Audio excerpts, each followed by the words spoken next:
Hello children. आज हम लोग सीबीएसई ई जोन में सोशियोलॉजी में करने जा रहे हैं सोशल मूवमेंट का पार्ट 2। तो स्टार्ट करते हैं बॉक्स 8.1 से, जो कि है द रेपुतवा ऑफ सत्याग्रह। तो रेपुतवा का मतलब क्या होता है? मतलब कि सत्याग्रह का क्या मतलब था, क्या क्या उस सत्याग्रह को अगर हम निचोड़ देखा जाए तो उसका क्या था। तो जो सत्याग्रह है वो बेसिकली किस लिए हुआ था? वो फॉरेन पावर के अगेंस्ट में हुआ था, और वो जो पैसा इकट्ठा कर रहे थे हमारी कंट्री को एक्सप्लॉइट करने के लिए, उसके अगेंस्ट में ये हो रहा था। और ये साथ साथ में हमको अपना जो इंडिपेंडेंट, अपना जो नेशन की जो स्ट्रगल है, उसके साथ साथ में ये सब हो रहा था। और ये जो सत्याग्रह करने के लिए महात्मा गांधी ने खादी पहनी, और उन्होंने हाथ से बिना हुआ कपड़ा पहना, और उन्होंने जो ये सब इसलिए किया जिससे कि वो अपना सपोर्ट दिखाना चाहते थे जो भारत के जो रुई उगाने वाले जो फार्मर्स थे, जो स्पिनर्स थे, जो वीवर्स थे, उनके लिए। क्योंकि उनकी जो लाइफ थी वो जो गवर्नमेंट के, जो ब्रिटिश गवर्नमेंट की पॉलिसी के कारण, जिसमें कि वो रॉ मटेरियल ले जाते थे और बनी बनाई चीज़ यहाँ पे बेचते थे, तो उसके कारण उनकी जो उनका जीवन जीने का जो तरीका था वो पूरा खराब बिगड़ गया था। तो उनके सपोर्ट में उन्होंने ये अपने आप करना शुरू किया था। और इसके बाद इनका जो एकदम जो लेजेंडरी डांडी मार्च है, जो डांडी मार्च सब लोग जानते हैं, जिसने कि एक उनको उनकी इससे बहुत बड़ी पहचान बनी, जिसमें कि उन्होंने सॉल्ट बना के उन्होंने जो ब्रिटिशर्स का जो टैक्सेशन की जो तरीका था उस पे उन्होंने सवाल उठाया। और उन्होंने ये बताने की कोशिश करी कि जो ब्रिटिश सरकार है वो जो लोग हैं उन लोगों पे बेसिक चीज़ों पे भी कितना ज़्यादा वो लोड डाल रहे थे, और बस इसलिए कि जो उनका जो एम्पायर है, उनकी जो कंट्री है, वो उससे फ़ायदा उठा सके, और लोगों का यहाँ पे नॉर्मल जीवन जीना भी कितना मुश्किल हो गया था।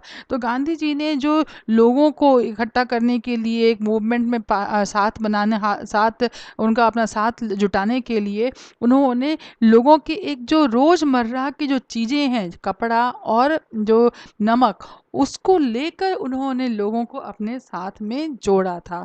और एक तरीके से वो जो नॉर्मल चीज़ें हैं, जो कपड़ा और जो सॉल्ट है, वो एक सिंबल ऑफ रेजिस्टेंस बन गया था।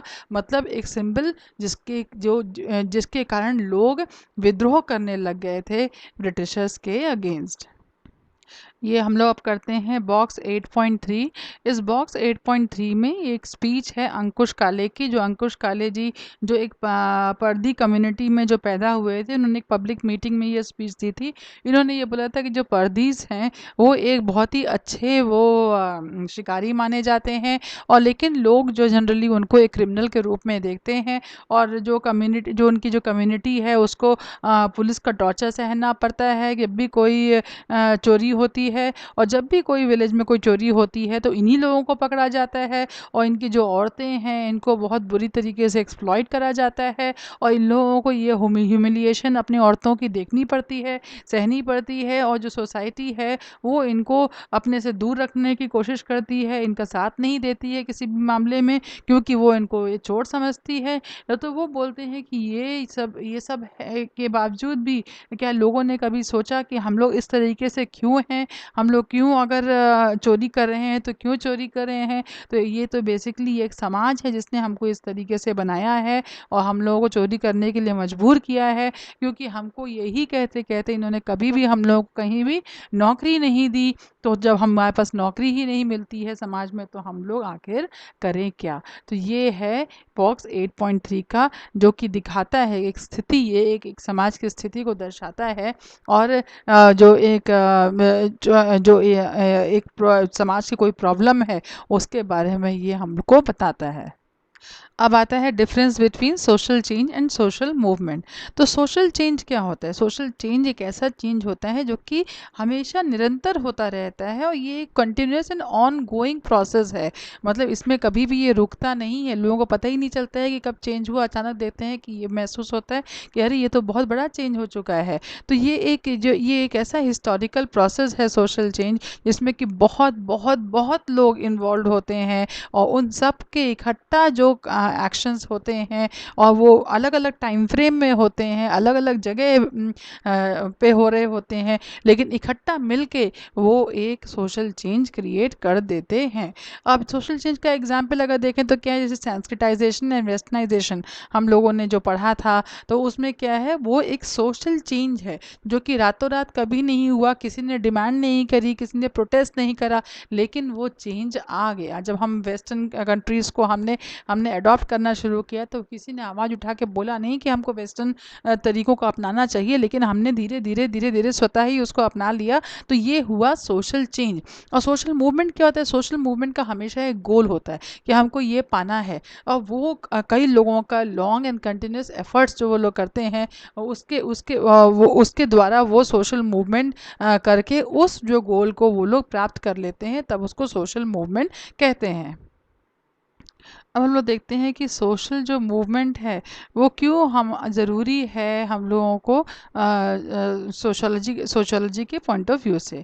तो अगर कोई कंट्री में जो सोशल मूवमेंट्स होते हैं, तो वो बेसिकली किसी भी सोसाइटी का कुछ एस्पेक्ट जो है वो चेंज करने की कोशिश होती है। कुछ ऐसा चीज़ होती है जो वहाँ पे लोगों को पसंद नहीं आती है, जो वो चेंज करना चाहते हैं। जैसे कि फ्रेंच रिवॉल्यूशन हुआ था, तो फ्रेंच रिवॉल्यूशन वहाँ पे जो मोनार्की थी उसको हटाने के लिए हुआ था, और लिबर्टी, इक्वालिटी एंड फ्रेटर्निटी को लाने के लिए हुआ था। वहीं पे वैसे ही ब्रिटेन है, वहाँ पे पुअर लेबर और आर्टिजन्स थे जो कि सिटी में काम करते थे, तो उन्होंने वहाँ पे जो पुअर लिविंग कंडीशंस थी उसके अगेंस्ट में उन्होंने प्रोटेस्ट, उन्होंने मूवमेंट करे थे।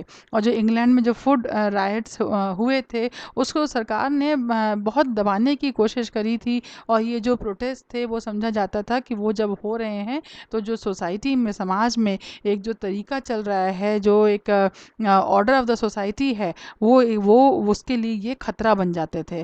तो एमिली डर्कहिम है, उनके उनके जो उन्होंने लिखा है कि कैसे उन्होंने बहुत कुछ लिखा है डिवीज़न ऑफ लेबर के बारे में सोसाइटी में, और जो अलग अलग तरीके की जो रिलीजियस लाइफ होती हैं उसके बारे में, सुसाइड के बारे में, और सब में उन्होंने अपनी जो कंसर्न दिखाई है, उन्होंने बोला है कि ये सब जो मूवमेंट्स होते हैं उसके लिए कहीं ना कहीं सोशल स्ट्रक्चर ही जिम्मेदार होते हैं, और वो यही सोशल स्ट्रक्चर बेसिकली हेल्प करते हैं लोगों को सोशली इंटीग्रेट करने के लिए। मतलब अगर कुछ ऐसा सोशल स्ट्रक्चर होता है जिसमें कुछ गड़बड़ होता है, तो जो लोग वो गड़बड़ का शिकार होते हैं वो एक दूसरे के साथ इंटीग्रेट हो जाते हैं। तो जो सोशल मूवमेंट्स हैं वो हमेशा समाज में समझे जाते हैं कि वो कोई ना कोई डिसऑर्डर लेके आते हैं। और जो सोशल रिफॉर्म मूवमेंट जो 19th एंड 20th सेंचुरी में होते हुए थे, वो बेसिकली वो हुए थे कि जो डिस्क्रिमिनेटेड कास्ट थे, उन लोगों के अगेंस्ट में जो इनजस्टिस हो रहे थे, उसके अगेंस्ट में ये उसके लिए ये सोशल रिफॉर्म मूवमेंट्स स्टार्ट करे गए थे। उनकी उनकी जो प्रॉब्लम्स थी उसको मुद्दा बना के सोशल रिफॉर्म मूवमेंट शुरू करे गए थे। और जो प्रॉब्लम्स थी जो कि अपर कास्ट और मिडिल क्लास के आदमी और औरत का भी जो फेस करते थे, उसमें जो था कि जो जेंडर ऑपरेशन, मतलब जो औरतों को दबाना और सोशल ईविल्स, इसका सामना सिर्फ लोअर कास्ट के लोग नहीं बल्कि अपर कास्ट के लोग भी किया करते थे। तो जो हिस्टोरियंस हैं जैसे कि ई.पी. थॉम्सन हैं, उनका ये कहना है कि जब कोई भी भीड़ इकट्ठा होती है और वो कुछ ऐसा गलत काम करती है जिसमें कि वो तोड़फाड़ करते हैं, तो वो ऐसा नहीं है कि मतलब वो लोग ऐसे क्रूर लोग हैं जो कि सोसाइटी को बिगाड़ने के लिए और डिसऑर्डर लाने के लिए लाए हैं। उनका भी अपना एक सोच होती है, एक मोरल होता है, मतलब उनके हिसाब से उनका भी अपनी एक सोच होती है जो कि बोलती है कि ये सही है और ये गलत है। तो जो उनका सही होता है, हो सकता है वो दूसरों के लिए गलत हो, लेकिन वो उनके विचार में वो जो कर रहे होते हैं वो सही होता है। और इसीलिए जनरली देखा गया है कि जो गरीब लोग होते हैं वो शहर एरिया में, उन लोगों के पास उनकी ज़िंदगी इतनी मुश्किल से गुजर रही होती है कि उनके पास बहुत सारे रीजंस होते हैं प्रोटेस्ट करने के लिए। और जब उनके पास प्रोटेस्ट करने का कोई और तरीका नहीं होता है, कोई और मुद्दा नहीं होता है, उनकी बात सुनने के लिए कोई और नहीं तरीका होता है, तो तब उनकी जो अंदर का जो आक्रोश है वो किसी ना किसी तरीके से एक पब्लिक प्रोटेस्ट के फॉर्म में निकल जाता है, जो कई बार वो आक्रामक भी हो जाता है और वायलेंट भी हो जाता है। अब ये है थ्योरीज ऑफ सोशल मूवमेंट, ये आप थोड़ा ध्यान से आप सुन सकते हैं। थ्योरीज ऑफ सोशल मूवमेंट में तो पहली थ्योरी है जो है थ्योरी ऑफ रिलेटिव डेप्रिवेशन। तो जो इसके हिसाब से जो कोई भी सोशल, कोई समाज में कोई भी अगर अस्थिरता आती है तो इसलिए आती है कि कोई एक ग्रुप ऑफ लोग होते हैं, जब उनको यह महसूस होता है कि वो कहीं ना कहीं उनकी जो सिचुएशन है वो बहुत ख़राब है उन लोगों के कंपेयर में जो उनके आसपास रहते हैं, और इसीलिए इस कारण से वो लोग एक इकट्ठा होकर वो लोग प्रोटेस्ट करने लगते हैं। और ये थ्योरी बोलती है कि इसमें दो साइकोलॉजिकल रीजंस भी इन्वॉल्व होते हैं इस तरीके की सिचुएशन में। और जो इसमें एक फीलिंग होती है रिजेंटमेंट, रिजेंटमेंट मतलब जब उनको लगता है कि उनके साथ भेदभाव हो रहा है, और आक्रोश, और जब उनको इस बात में गुस्सा आती है तब ये इस तरीके से सोशल मूवमेंट में ये बदल जाता है। लेकिन इस थ्योरी का जो लिमिटेशंस हैं वो ये है कि हर बार जब भी कोई किसी को अपने आप को डिप्राइव्ड महसूस करता है, या फिर उसको लगता है कि उसका जो सिचुएशन है वो कहीं ना कहीं असंतोष भरी है, तो वो हमेशा हर बार वो एक कलेक्टिव एक्शन या प्रोटेस्ट में नहीं बदल जाता है। तो तो इसका मतलब है कि जो डिप्राइव्ड होना या फिर कहीं असंतोष होना हमेशा सोशल मूवमेंट में वही एक कंडीशन नहीं है सोशल मूवमेंट लाने के लिए। तो कभी भी किसी को कलेक्टिवली अगर हम लोगों को इकट्ठा करना है और एक ऐसा, तो उसके लिए जैसे कि हम लोगों ने पढ़ा था कि सोशल मूवमेंट में क्या क्या फीचर्स होने चाहिए, तो एक ऐसा सस्टेन्ड एफर्ट होना चाहिए, मतलब लगातार वो चलता रहे और उसको ऑर्गेनाइज तरीके से उसको आगे बढ़ाना चाहिए। तो जो उसमें जो होते हैं लोगों के ग्रीवियंसेस डिस्कस होते हैं और एनालाइज होते हैं, और उन सब लोगों का एक ही सोच, आइडियोलॉजी होनी चाहिए और स्ट्रैटेजी होनी चाहिए।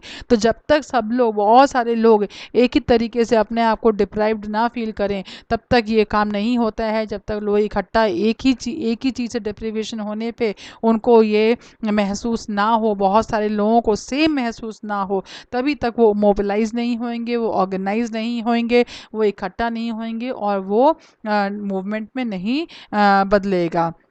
और इसके अलावा जो कोई भी अगर डिप्रीवेशन होता भी है, कहीं पे भेदभाव हो भी रहा होता है, लेकिन अगर उस भेदभाव होने पे अगर कोई लीडरशिप नहीं है, कोई उनका लीडर नहीं है जो उनकी बात को कहीं पहुंचा सकता है, और या फिर उसको उनके मूवमेंट को ऑर्गेनाइज करने के लिए कोई इंसान नहीं है, तो भी ये मूवमेंट पे नहीं बदल सकता है।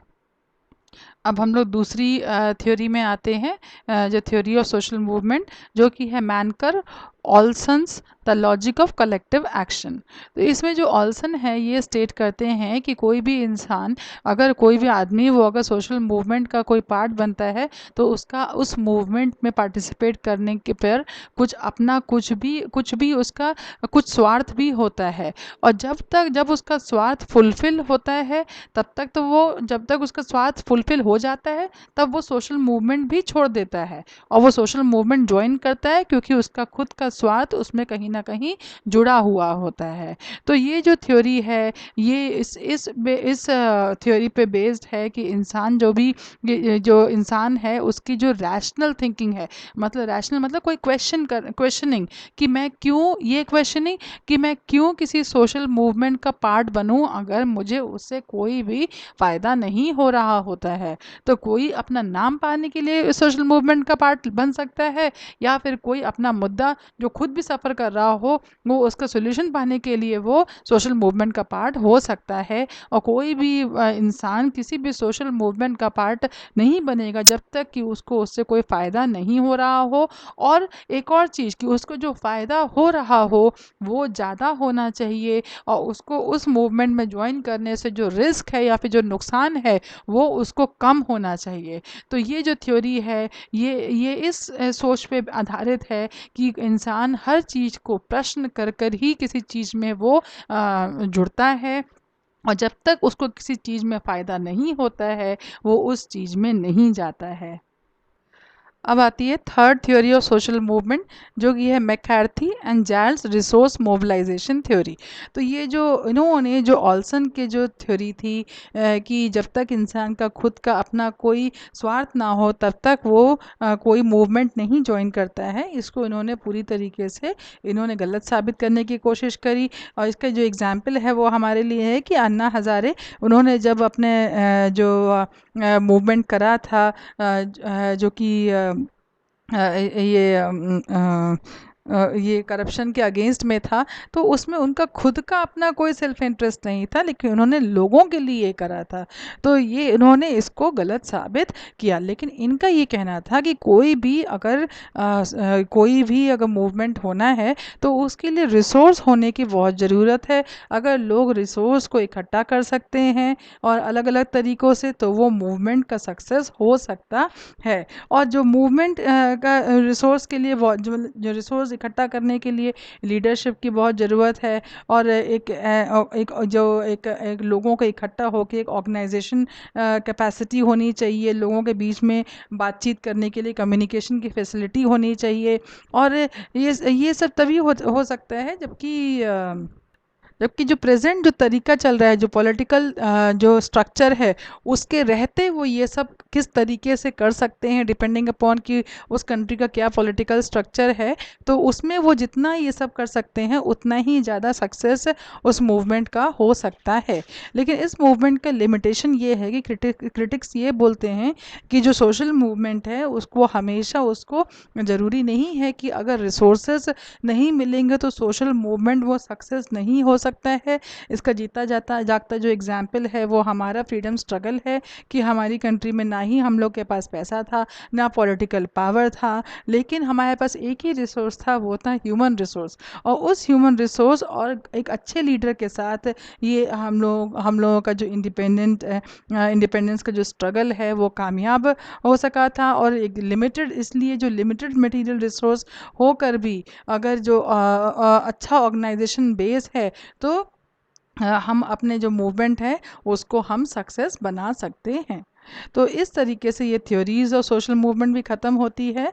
और इसके साथ साथ हमारा जो सोशल मूवमेंट का जो पार्ट 2 है वो भी ख़त्म होता है। तो ये अगर आपको जैसे हम हमेशा बोलते हैं कि ये जो हमारा वीडियो लेक्चर्स हैं, it's kind of an audio book. और इसमें बुक में जो कुछ भी दिया है, कोई भी एक ऐसा पॉइंट नहीं है जो आपको नहीं समझाया जा रहा हो। इसको आप सुनिए अच्छे से, और सुन के ही आप अपने आप को कॉन्फिडेंट महसूस कर सकते हैं कि आप एग्जामिनेशन देने के लिए आप पूरी तरीके से तैयार हैं। तो अगर आपको ये पसंद आया हो तो ज़रूर इसको सब्सक्राइब करिए, अपने दोस्तों को बताइए और इसको लाइक करिए, कमेंट करिए। Thank you so much and best of luck.